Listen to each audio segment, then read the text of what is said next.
Hi friends, price தி Lord. எல்லாரும் கர்த்தருக்குள்ளாக சந்தோஷமாக இருக்கீங்கன்னு விசுவாசிக்கிறேன்.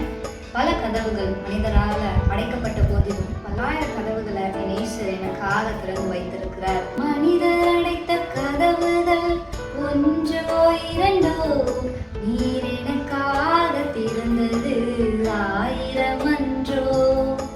உடைக்கப்பட்டு உம்மை விட்டு ஓடி ஒளிந்தும் என்னை துரத்தி வந்து ஊழியத்தை துவங்க செய்திரே.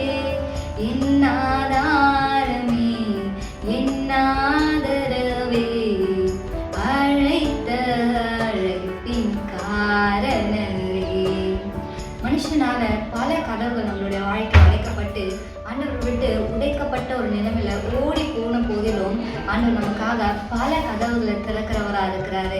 உங்களுக்காக தான் இந்த வார்த்தையும் கூட வெளிப்படுத்தின விசேஷம் 3ஆம் அதிகாரம் 8ஆம் வசனம். இதோ திறந்த வாசலை உனக்கு முன்பாக வைத்திருக்கிறேன், அதை ஒருவனும் பூட்ட மாட்டான். ஆமென். கண்டிப்பா ஆண்டவர் திறந்த ஒரு வாசலை யாராலையும் பூட்டவும் முடியாது, திறக்க போவதும் கிடையாது. ஏன்னா அது ஆல்ரெடி திறந்த வாசலாக உங்களுக்கு முன்பாக வைக்கப்பட்டிருக்கிறது. இது வரைக்கும் க்ளோஸ் ஆன எல்லா டோரையும் நீங்கள் விட்டுட்டு இதுக்கப்புறம் ஆண்டவர் எனக்காக ஒரு திறந்த வாசலை வைத்திருக்கிறார் என்று சொல்லிக்கிற விசுவாசத்தோடு இருங்க. ஆமென். God bless you all.